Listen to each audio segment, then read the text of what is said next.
Okay, so I'm going to start off with how cool I think this, like, vintage kind of 80s Christmas jumper is with, like, a stamp on and a reindeer. I really love it.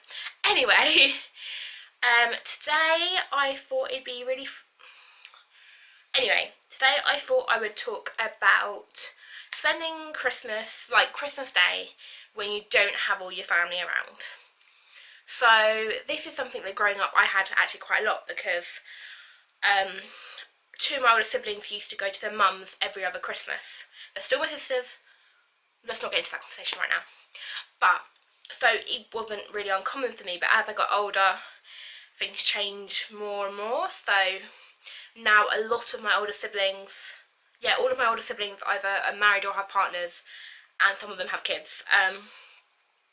And it means that although I'm still living at home with my parents, they have their own houses, and they won't be spending Christmas at our house, and this is something I've had for the last 3 or 4 years really in particular.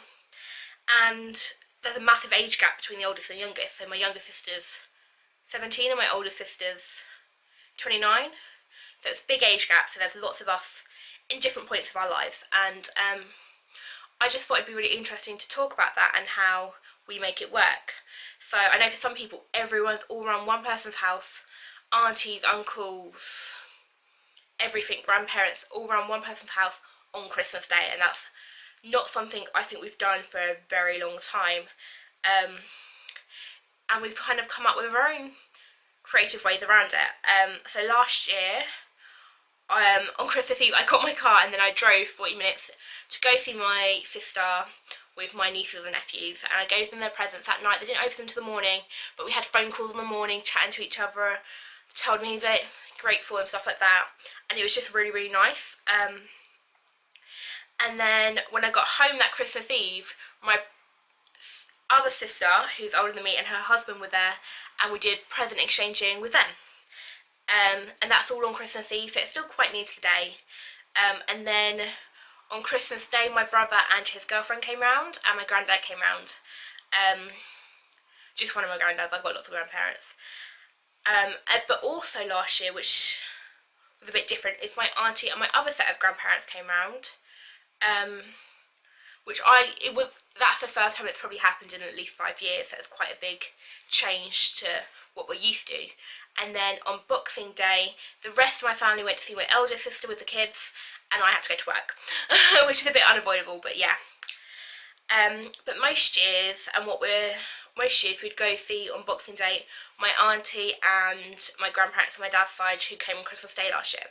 So like, everyone's Christmas is mad and different, and you see different people at different times, and that's totally fine and normal. But I think for me, not having as many siblings around on Christmas is something that took a little bit of adjusting to do, I think, especially sort of 3-4 years ago.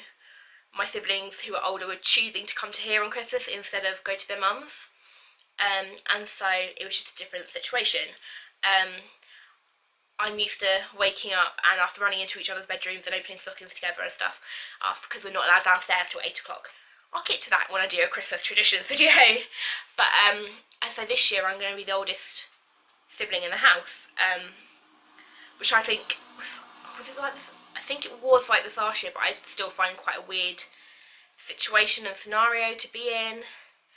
And I think last year I was working so much Christmas just kind of flew over my head. So yeah, it's weird, and it's definitely a sign of growing up, but I'm definitely still asking my parents for a stocking. And there's still ways you're going to see your siblings. You just create new little traditions. So I'm seeing a lot of my siblings on Christmas Eve or on Boxing Day instead this year. We're still going to go out shopping in the January sales and stuff like that, so it's still going to be loads and loads of fun. It's just going to be slightly different order. So yeah, I think this really came to mind because of talking to a friend I work with who isn't able to go back to her home country for Christmas. So she's here with her boyfriend, and the rest of her family is in a different country.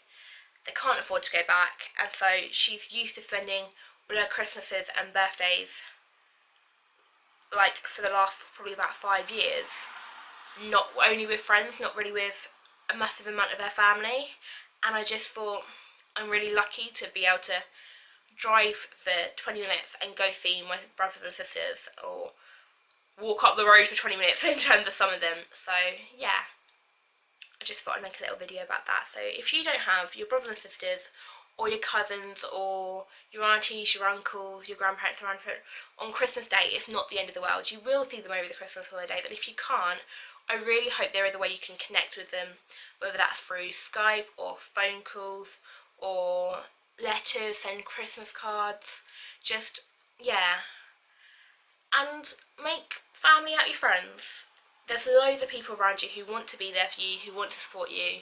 Christmas is a wonderful time, and it's just really, everyone just be there for each other. Let's celebrate it together as one massive family. And I've blabbered on now for about 6 minutes, so that's enough of me moaning and celebrating and being Christmassy.